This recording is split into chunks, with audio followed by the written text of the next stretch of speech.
tentang landasan agama yang dibukukan oleh Al-Imam An-Nawawi rahimahullah ta'ala. Alhamdulillah kita telah sampai pada hadis yang ke-23. Nah, ya kan? Ya, kemarin 22, sekarang 23.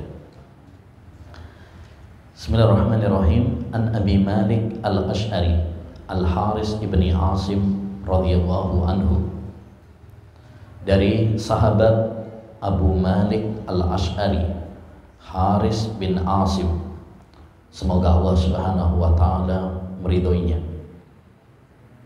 Kita perlu ingat, setiap kali disebut nama Nabi SAW, kita dianjurkan untuk mendoakan mereka dengan doa radhiyallahu anhu, sebagaimana perintah Allah dalam surat Al-Hasr ayat 10. Walladzina ja'u min ba'dihim yaquluna rabbana ighfir lana wa li ikhwanina alladzina sabaquna bil iman wa la taj'al fi qulubina ghillan lil ladzina amanu rabbana innaka ra'ufur rahim.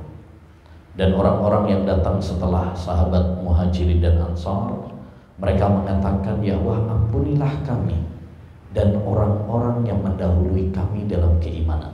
Siapa yang mendahului kita dalam keimanan? Para sahabat. Dan jangan kamu jadikan di dalam hati kami kebencian kepada orang-orang yang beriman, apalagi kepada para sahabat. Makanya benci dan memusuhi para sahabat satu saja termasuk kemunafikan. Nabi bersabda alaihi salatu wassalam, hubbul ansari iman wa bughduhum nifaq. Mencintai para sahabat Ansar adalah keimanan, dan membenci para sahabat adalah kemunafikan.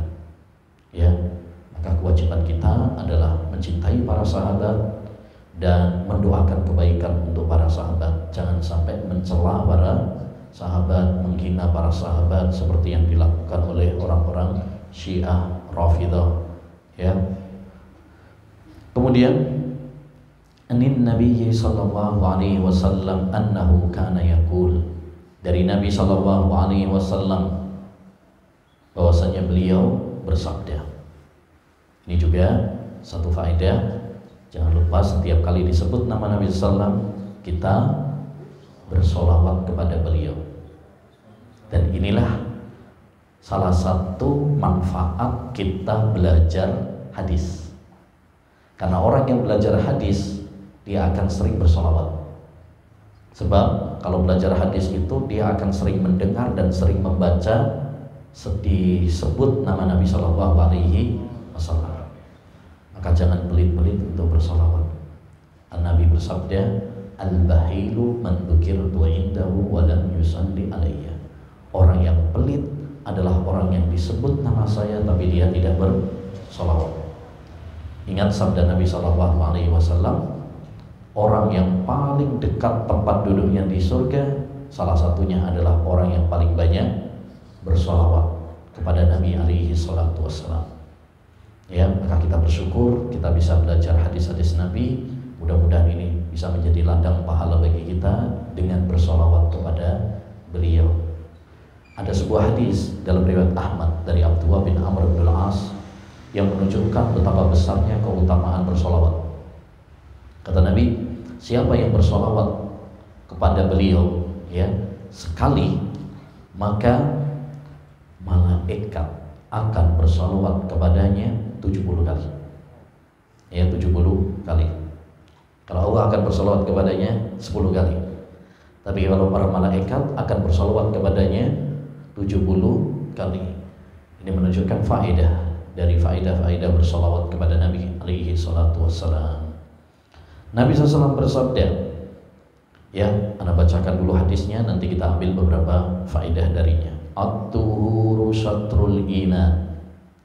Bersuci itu adalah separuh keimanan. Walhamdulillahi tamla'ul mizan.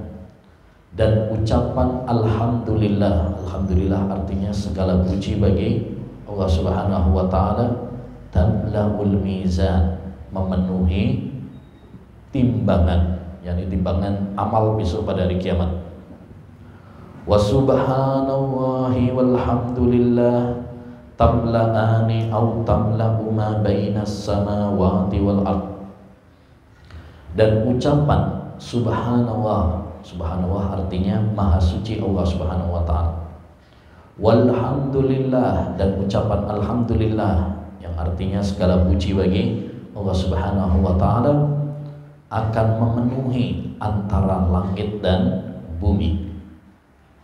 Wassalatu nurun, ya, salat itu adalah nur, cahaya. Wassadaqatu burhanun, dan sedekah itu adalah bukti, yakni bukti keimanan, bukti kejujuran seorang hamba kepada Allah Subhanahu wa taala. Wassabru dhiyaun, dan sabar itu sinar. Ya, perhatikan tadi, kalau sholat itu cahaya, kalau sabar itu sinar. Apa bedanya? Bedanya, kalau cahaya itu nggak panas. Kayak kita malam ini, cahaya rembulan, cahaya bintang, nggak panas. Tapi kalau dia itu ya cahaya, tapi ada panasnya. Seperti matahari itu disebut dia. Ya, tapi kalau rembulan itu disebut nur. Kenapa? Karena kalau rembulan cahayanya nggak bikin panas. Makanya kita kalau malam ya nggak panas. Tapi kalau siang ya matahari itu cahaya juga menyinari, tapi ada panasnya, ada sengatannya. Begitu juga sabar. Sabar itu disebut dia sinar. Ya, kenapa? Karena berat Pak sabar itu. Makanya pahalanya sabar apa? Surga. Pahala yang tidak terbatas. Ya, kalau gampang paling ya cuma kipas angin hadiahnya. Ini karena berat, makanya pahalanya surga. Wal Qur'anu hujjatun laka aw alaika, dan Al-Qur'an adalah pembelamu, pemberi syafaat bagimu, aw alaika, atau dia adalah petaka bagimu. Ya, Al-Quran itu bisa membela kita, tapi juga nanti bisa menjadi petaka bagi kita. Artinya apa? Kalau kita membaca Quran, mengamalkan Al-Quran, mempelajari Al-Quran, maka kelak akan menjadi syafaat bagi kita, pembela kita. Iqra'ul Quran fa innahu ya'ti yaumal qiyamah syafi'an li ashabi. Bacalah Al-Quran, karena Al-Quran itu kelak akan memberi syafaat bagi orang yang membacanya dan mempelajari. Tapi kalau kita tidak membaca Al-Quran, tidak merenungi Al-Quran, tidak ya menjadikan Al-Quran sebagai petunjuk bagi kita, maka dia menjadi petaka bagi kita. Lalu kata Nabi SAW, kullun nasi yahdu faba'i'un nafsahu famu'tikuha aw mubikuha. Setiap orang akan beraktivitas, tiap pagi beraktivitas. Ya, ada orang yang menjual dirinya, ya, famu'tikuha, lalu dia membebaskan jiwanya dari jerat-jerat setan, dari hawa nafsu, dari perbudakan, au mubikuha, atau membinasakannya. Artinya setiap orang itu pasti beraktivitas, kita pasti gerak. Ya, pasti beraktivitas. Ada yang beraktivitas yang baik, melakukan ketaatan-ketaatan, berarti dia telah merdeka, memerdekakan dirinya dari perbudakan hawa nafsu.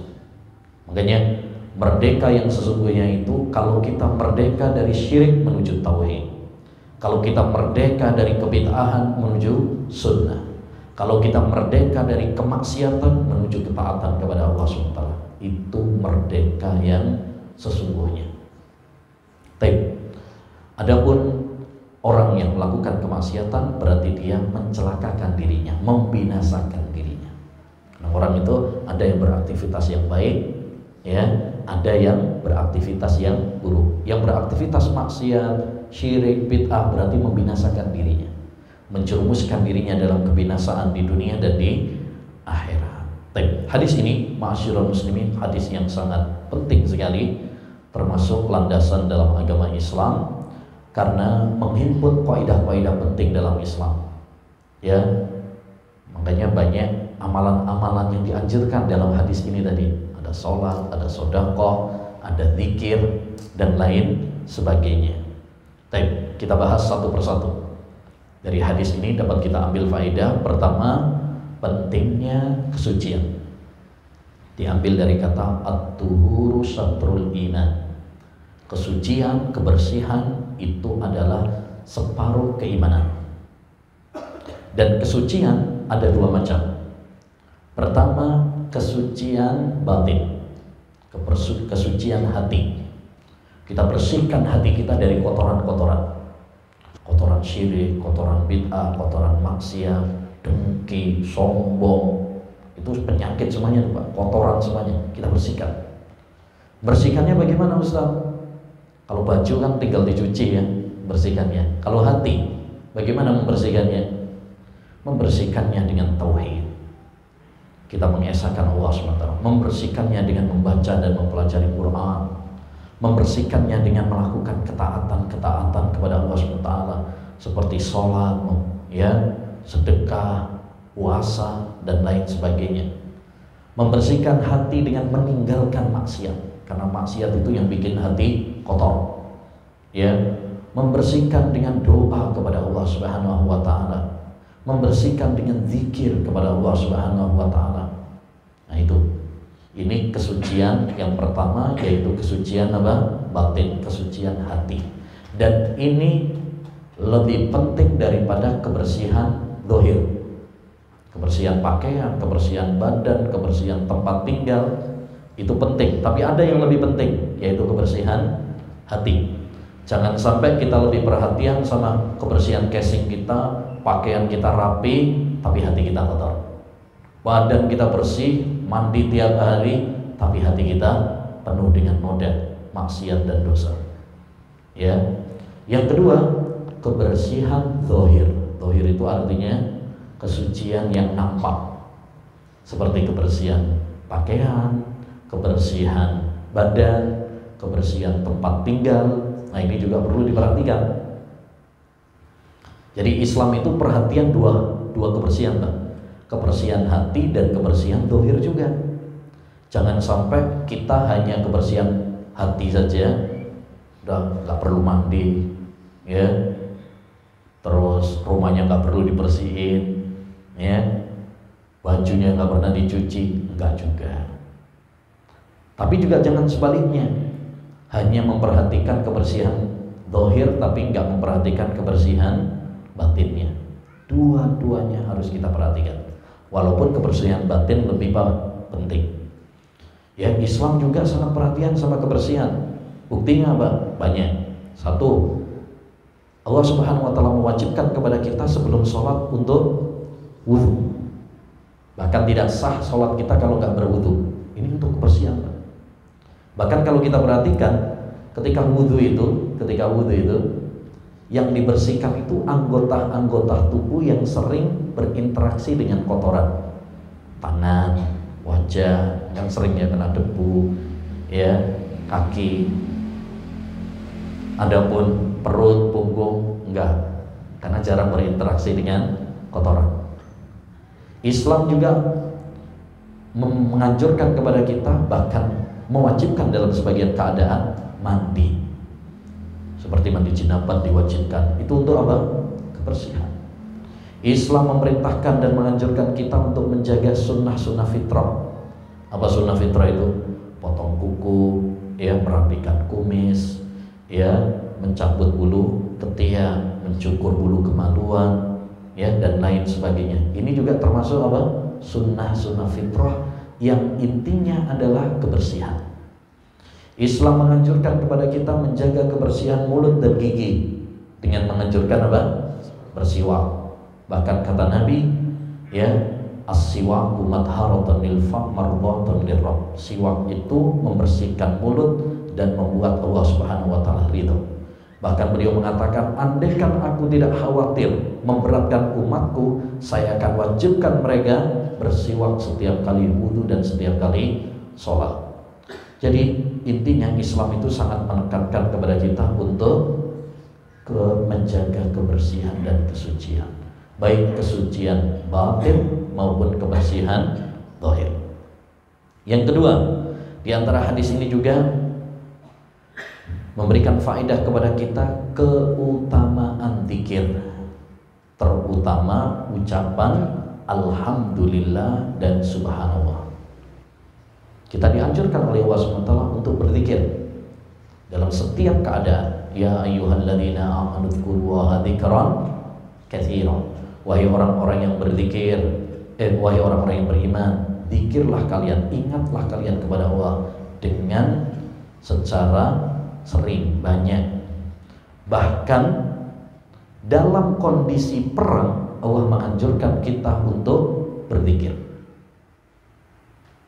Dalam kondisi perang, itu biasanya orang kalau perang itu tegang, takut, panik. Tapi apa? Yang kita dianjurkan untuk berzikir kepada Allah SWT. Makanya sebagian ulama mengatakan ada dua amalan yang paling utama karena Allah mewajibkan saat perang. Apa itu? Sholat dan zikir. Itu gak gugur.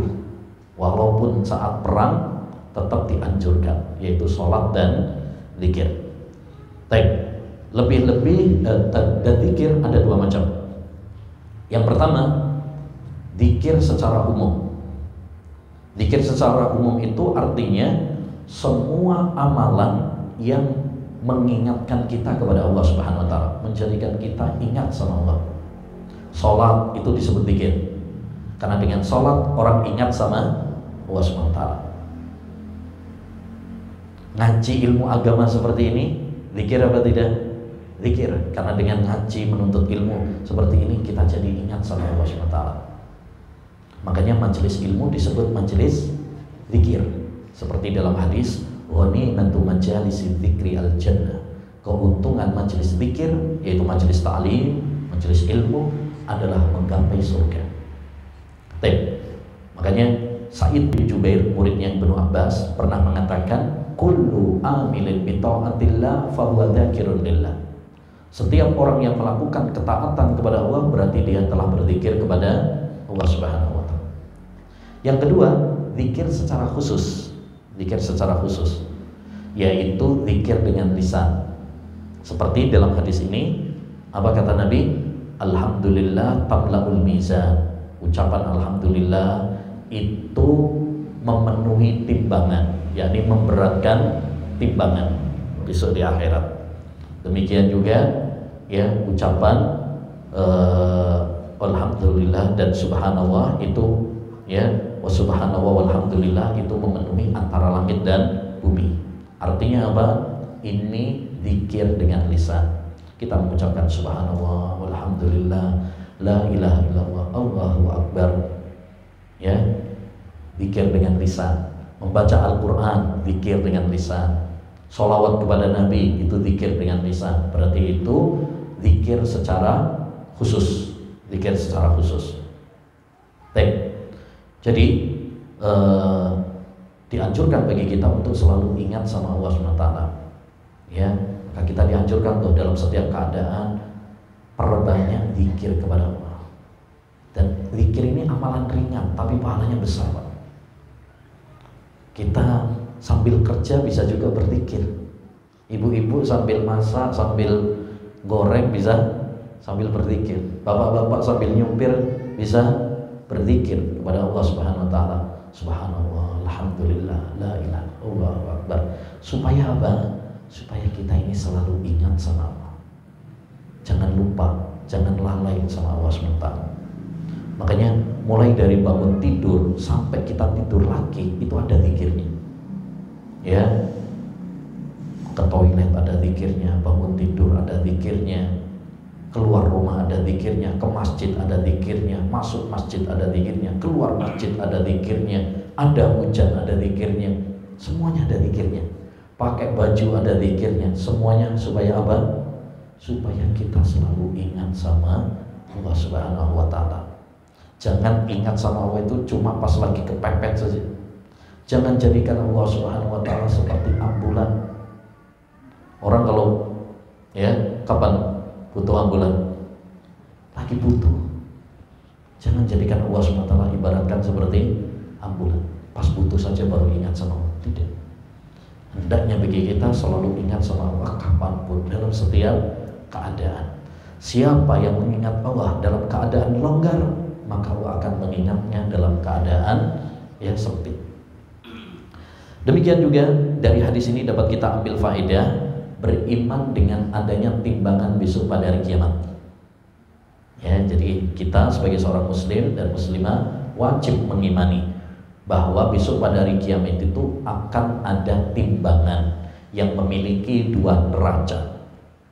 Memiliki dua neraca untuk menimbang amal-amal hamba. Ya. Wa nadha'ul mawazinal qista yaumal qiyamah. Kata Allah SWT, kami besok pada hari kiamat akan meletakkan timbangan keadilan. Ya. Dan ini sudah menjadi kesepakatan para ulama. Hadis-hadisnya banyak sekali, bahkan mutawatir. Kita tidak boleh mendustakan dan mengingkarinya. Ada sebagian orang tak percaya dengan adanya besok pada hari kiamat, adanya besok ya pada hari kiamat adanya apa? Timbangan. Ini pemahaman yang keliru. Pemahaman yang benar, ya timbangan itu ada. Ya kita wajib percaya. Terus apa faedahnya? Faedahnya adalah supaya kita bersemangat melakukan amalan-amalan yang bisa memberatkan timbangan kita besok pada hari kiamat. Makanya seperti dalam hadis ini Nabi menyampaikan ada amalan-amalan yang bisa memberatkan seperti zikir. Berarti ini motivasi, ini semangat bagi kita supaya semangat berzikir. Demikian juga ada amalan yang lain seperti tauhid. Tauhid itu ada hadis yang disebut oleh para ulama dengan hadis bitaqah, kartu la ilaha illallah. Orang ini banyak dosanya sampai dia putus asa. Ketika dilihatkan catatan amalnya, dia bilang lemas dia. Ya, apa artinya kartu la ilaha illallah dibandingkan dosa-dosa saya yang begitu banyak? Kata Allah, kamu tidak akan didolimi di hari ini. Akhirnya ditimbang kartu la ilaha illallah dengan dosa-dosa, catatan dosanya yang begitu banyak. Ternyata kartu la ilaha illallah lebih berat. Ya, kartu la ilaha illallah lebih berat. Ini menunjukkan di antara amalan yang bisa memberatkan timbangan adalah tauhid. Juga akhlak yang baik. Akhlak yang baik. Kata Nabi, "Ma min syai'in asqalu fil mizan min husnil khuluq." Tidak ada amalan yang lebih memberatkan timbangan daripada akhlak yang baik. Berarti ini anjuran bagi kita supaya memperbaiki akhlak kita, akhlak kepada tetangga, akhlak kepada keluarga, akhlak kepada masyarakat kita, supaya nanti timbangan amal kita diberatkan oleh Allah Subhanahu wa Ta'ala. Baik. Dan masih banyak amalan-amalan yang lain. Contohnya misalkan sabar ketika ditinggal mati oleh anak. Juga sholat jenazah dan mengantar jenazah ke kuburan. Itu memberatkan timbangan. Bahkan kata Nabi SAW, pahalanya lebih berat dalam timbangan daripada Qirat, yaitu gunung Uhud. Ya, gunung Uhud, gunung yang paling besar di kota Madinah. Berarti itu motivasi bagi kita. Kalau ada informasi tentang sholat jenazah, kita semangat untuk ikut sholat jenazah untuk memberatkan timbangan kita di akhirat. Berikutnya, dari hadis ini juga dapat kita ambil faedah bahwa sholat itu adalah cahaya, sinar yang menyinari hati kita, menyinari kuburan kita, menyinari kelak pada hari kiamat. Dia adalah sinar. Ya, makanya orang kalau sholat tenang hatinya, tentram hatinya. Nabi SAW kalau beliau itu ada masalah, ya, yang bikin galau, yang bikin gelisah, menentramkannya dengan cara sholat. Karena Nabi SAW idza hazabahu amrun faz'a ila sholat. Nabi itu kalau ada masalah maka beliau sholat.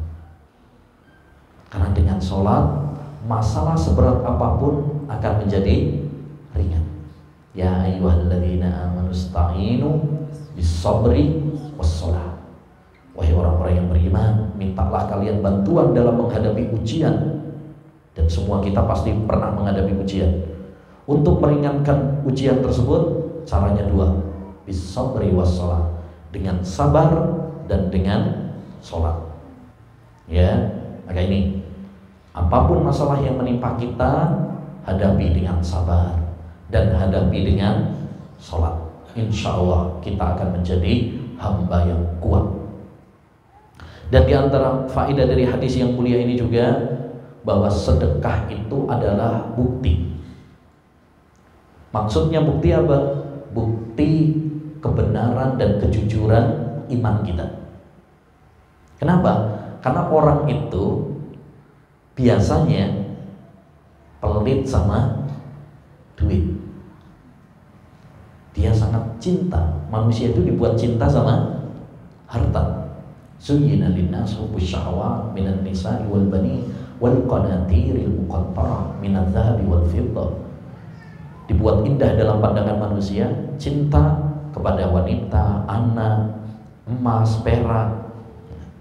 Kalau kemudian dia mensedekahkan di jalan Allah Subhanahu wa taala, berarti menunjukkan kebenaran dan kejujuran imannya. Karena dia bisa melawan hawa nafsunya. Hawa nafsu manusia itu kan apa? Cinta sama harta. Tapi dia bisa melawan hawa nafsunya tersebut. Dia keluarkan hartanya demi apa? Demi mengharapkan pahala dari Allah Subhanahu wa taala. Maka ini menunjukkan kejujuran imannya, ya. Makanya dalam banyak ayat Al-Qur'an dan hadis kita dianjurkan untuk sedekah.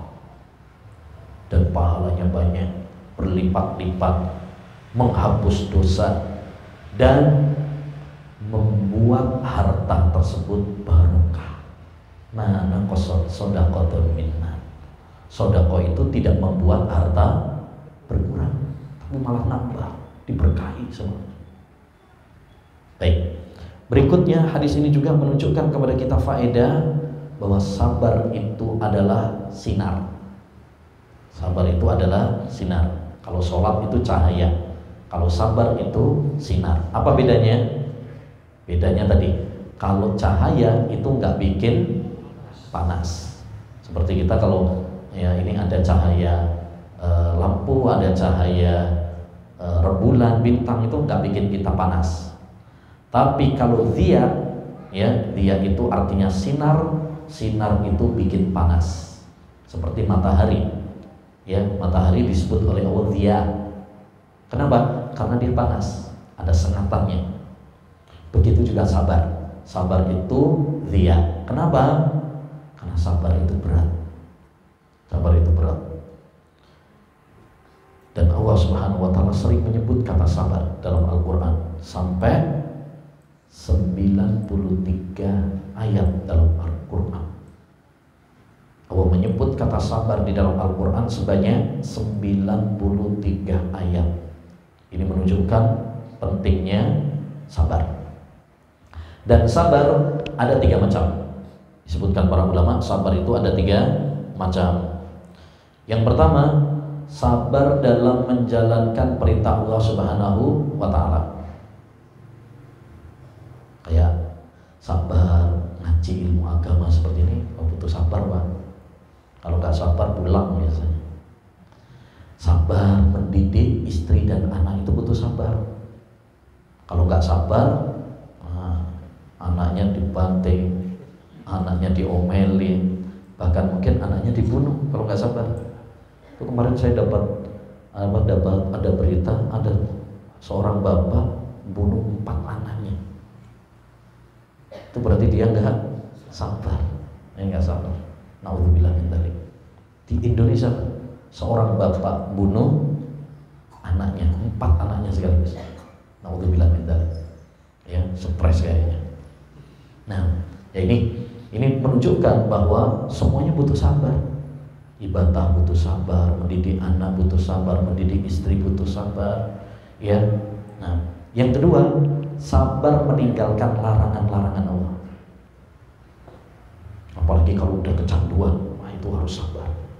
Karena dia harus melawan hawa nafsu. Dan hawa nafsu sering mengajak kepada yang jelek. Innan nafsa la'ammaratun bisu. Hawa nafsu itu sering mengajak yang jelek. Baik. Yang ketiga, sabar menghadapi cobaan. Sabar menghadapi cobaan. Yang cobaan manusia kan macam-macam. Ada yang diuji keluarganya, ada yang diuji ekonominya, ada yang diuji dengan sakit, macam-macam. Maka kita harus kuat, ya, kita harus sabar, dan itu hanya dimiliki oleh orang-orang yang beriman. Makanya orang yang nggak beriman, walaupun mungkin teknologinya canggih, ya, akhirnya nggak kuat menghadapi ujian. Lihat Jepang, Korea, dari sisi teknologi maju, canggih, tapi karena kosong hatinya, nggak punya keimanan, mereka banyak yang bunuh diri. Ya, nggak diterima melamar kerjaan, nggak diterima bunuh diri. Ya, di PHK bunuh diri, diputusin pacarnya, ya bunuh diri. Iya, ya. Bahkan ada yang karena dibully netizen bunuh diri. Belum dibully netizen Indonesia itu, ya, belum tahu dia, ya. Mungkin bukan hanya bunuh diri, minum baygon ya. Nah, berikutnya diantara faedah dari hadis yang mulia ini juga adalah Al-Quran itu bisa menjadi pembela dan bisa menjadi petaka. Maksudnya apa? Tadi kalau kita baca Al-Quran, mempelajari Quran, merenungi Al-Quran, mengamalkan isi Al-Quran, maka Al-Quran bisa menjadi pembela kita. Nanti dia bisa memberi syafaat kita, Pak, besok pada hari kiamat. Sebagaimana dalam hadis, bacalah Al-Quran karena dia akan bisa memberi syafaat pada hari kiamat. Tapi kalau kita abai dari Al-Quran, gak pernah baca Quran, gak pernah mempelajari Quran, gak pernah mengamalkan isi Al-Quran, maka ini akan menjadi bumerang kesengsaraan bagi kita di dunia dan di akhirat. Dan dari hadis ini yang terakhir dapat kita ambil faedah. Apa itu? Kemerdekaan yang sesungguhnya adalah kemerdekaan dari belenggu hawa nafsu, belenggu setan. Merdeka dari penjajah, ya itu merdeka juga. Alhamdulillah, itu juga nikmat. Tapi ada kemerdekaan yang lebih berharga daripada kemerdekaan dari penjajah. Apa itu? Merdeka dari penjajahan hawa nafsu. Kalau dari penjajahan Belanda, alhamdulillah sudah kita. Tinggal merdeka dari penjajahan hawa nafsu, Pak. Susah. Ya, ini juga penjajahan. Makanya kalau kita bisa merdeka dari belenggu syirik, bid'ah, maksiat, inilah merdeka yang sesungguhnya. Nah, saya kira itu yang bisa kita bahas pada kesempatan yang berbarokah ini. Mudah-mudahan apa yang telah kita pelajari setiap pertemuan satu hadis, alhamdulillah, bisa memberi manfaat bagi kita semuanya. Amin ya rabbal alamin. Baik. Masih ada waktu? Masih ya? Nah? Oh lumayan, baik. Berarti alhamdulillah bisa kita kasih pertanyaan. Baik. Tadi kita sampaikan amalan-amalan yang bisa memberatkan timbangan amal kita di akhirat. Siapa yang bisa? Nah, zikir, baik.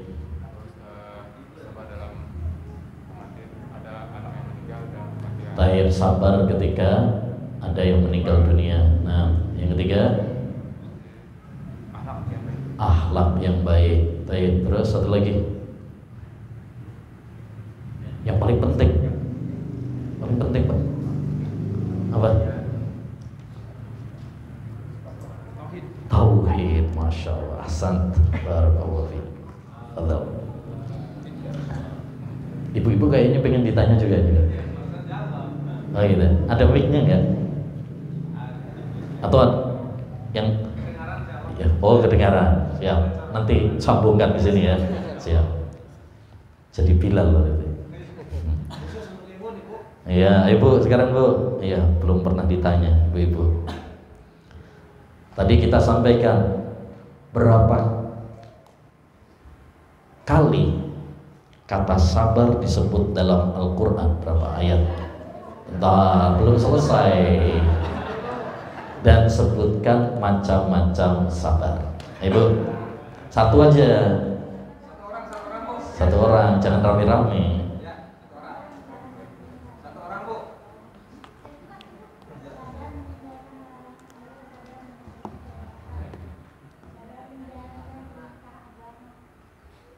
Sabar meninggalkan larangan, sabar menjalankan perintah agama. Sabar yang ketiga menghadapi ujian, cobaan. Terus berapa kali dalam Al-Quran tadi? 93. Masya Allah. Baik. Masya Allah. Alhamdulillah. Oh berdua. Saling bantu tadi ya. Baik. Saya tak tambahin ini. Ini Pak, ditambahin lagi Pak.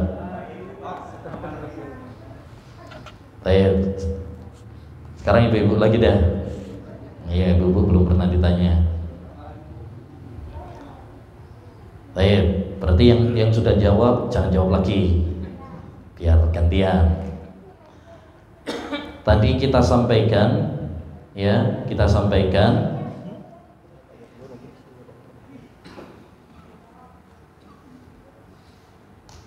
zikir itu ada dua macam. Siapa yang bisa?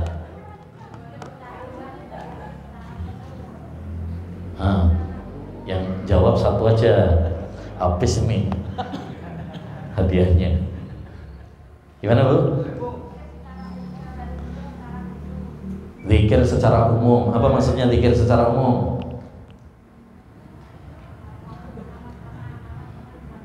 Setiap amalan yang mengingatkan kepada Allah. Seperti apa? Seperti sholat, ngaji ilmu. Ini termasuk zikir secara umum. Yang kedua Bu, zikir secara khusus, yaitu zikir dengan lisan. Seperti apa Bu? Alhamdulillah. Terus apa lagi? Subhanallah. Ya, baik. Masya Allah. Semangat ini ibu-ibu ya. Ada satu lagi untuk bapak-bapak, ibu-ibu lagi aja. Bapak-bapak udah sering. Ya, ibu belum pernah ada.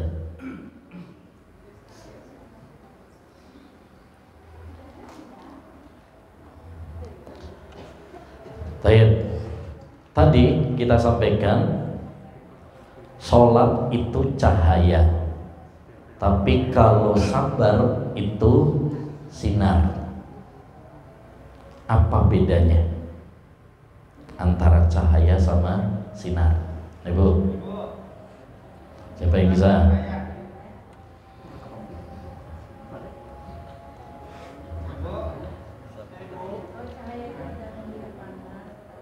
Kalau cahaya itu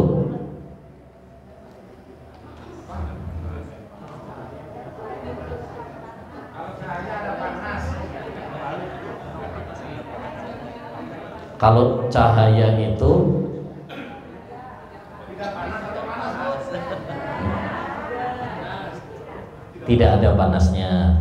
Kalau sinar ada panasnya. Begitu juga tadi. Kalau sholat itu sejuk gitu ya. Kalau sabar panas berat memang ya. Tayyib. Barakallahu fi. Tayyib. Subhanallah. Ya, sekarang harinya ibu-ibu. Subhanakallahumma bihamdika asyhadu an la ilaha illa anta astaghfiruka wa atubu ilaik. Assalamualaikum warahmatullahi wabarakatuh.